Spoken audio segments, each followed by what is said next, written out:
Everyone keeps telling me that Toyotas are bulletproof.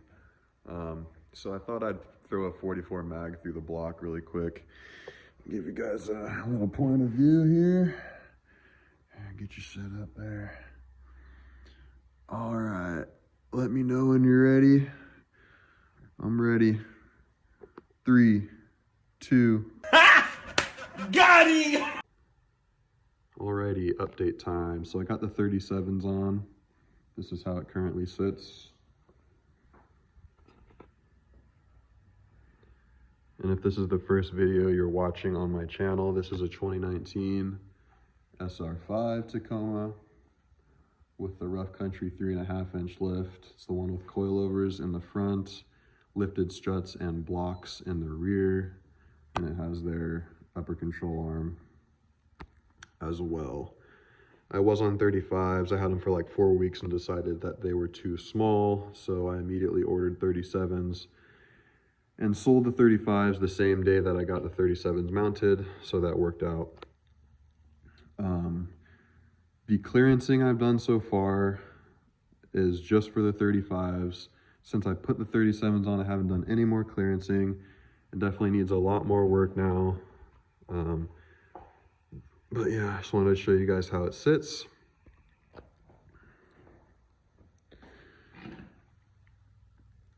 So that's what we're looking like pre-tubbing.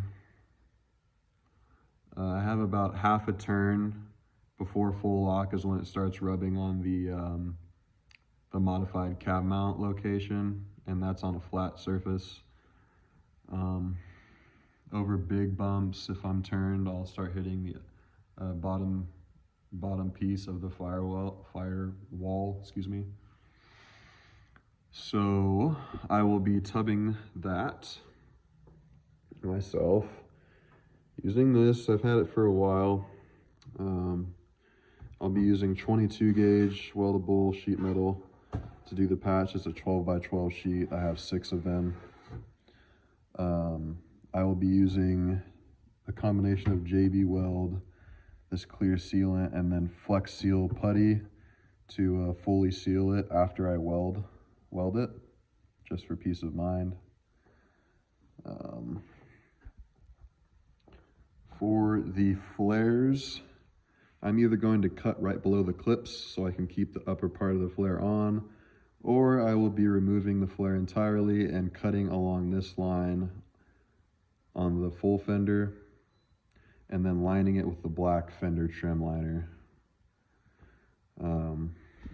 Back here, as far as the flares go, I'm just going to copy whatever direction I go up front. And then I'll be cutting the wheel wells back a little bit, or heating them up and pushing them back. I don't think I'm going to take them out at this point. Besides the front's going to have to come out.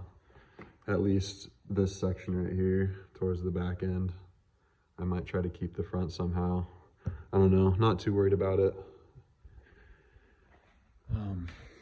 And then lastly, I'm on stock everything up front. Nothing is beefed up. So stock tie rod, stock axles, stock lower control arm. I do have, like I said, the rough country upper control arm. So what I plan on doing, I already ordered half of it. So I ordered the Warfab tie rod sleeves. Those sit right here. And they don't really increase the strength of the tie rod. They just prevent it from bending and leaving you stranded on a trail. So it slips on snug, and yeah, it helps with that. And then I've been contemplating going to Heim, like a Heim tie rod end. I had just been going back and forth in my mind because people kept saying that they require more maintenance because it's an open, or most people run them open with no boot. So obviously there's the potential for a lot more shit to get in there and mess it all up.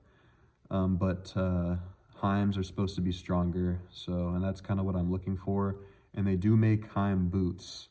So I think I'm gonna go ahead and order a set of Heim style tie rod ends with the misalignment plates and all that good stuff. So I'll insert a couple pictures of what I'm talking about. First, I'll put a picture of the Warfab sleeve, and then I'll put a picture of the Heim tie rod end I'm talking about. And a lot of people don't like beefing up the outer section because they're I don't want to say excuse because it's their reasoning for it is because they don't want to lose the rack, so they'd rather keep the weak link a tie rod in that can be easily changed out. However, with 37s, once you start getting up, you're gonna start losing tie rods quicker, especially if you off-road it. I see people lose tie rod ends every time they go out. If you wheel it hard and you have big wheel and tire, heavy wheel and tire setups, especially if you have a front locker, you're just doomed from the get-go. So the rack's probably gonna fail either way. So I'd rather have peace of mind of just having a stronger end and stronger, I guess you'd call that a midsection. So yeah, I'm gonna go that route. We'll see how it works. Axles, like I mentioned in my previous videos, I'm still on stocks. I want to go to RCVs, but I don't have, or I can't justify the $2,000 right now because I am like a novice when it comes to off-roading. I'm not going out every weekend, every other weekend. Right now it's just a build and plans, so I'm not going to drop the money on that yet. But that is the plan, to go with RCVs up front. I'm not going to do a solid axle swap, at least not in the near future. That is just not my thing. I like the IFS on these trucks. And then, like I said, this isn't SR5, so I'm still on the hunt for an off-road or TRD Pro rear axle with the E-locker, the 8.75 rear end, because these just have the carryover 8-inch, or I guess you'd call it an 8.4-inch from the previous generations.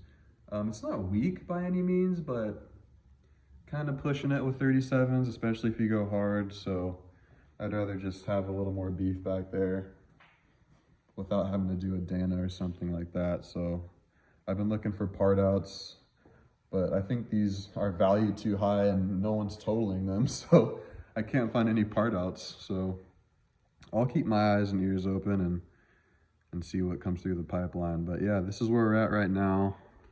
I can daily drive it. I just have to be careful turning a decent amount over like big bumps. And like I said, I'm a half a turn from full lock and I start hitting the current cab mount modded cab mount. So I will be doing the welding and tubbing sooner than later, and I will be making a video of that to share with you guys. So I'll do some decent editing and all that good stuff and get some decent content on this channel instead of me just saying, hey, look what's done to the truck. I'll try and not do a how-to, but at least show you the work I'm doing to it. So yeah, I'm not going to drag the video out any farther. It's 8 minutes, that's long enough. So let me know what kind of content you'd like to see. I'm going to try and do a couple snow runs. My brother actually just moved up here. He has a TRD Pro Tundra, so maybe we can go out to Mount Hood or somewhere nearby and see what's good up there. So until next time, I'll see you guys later.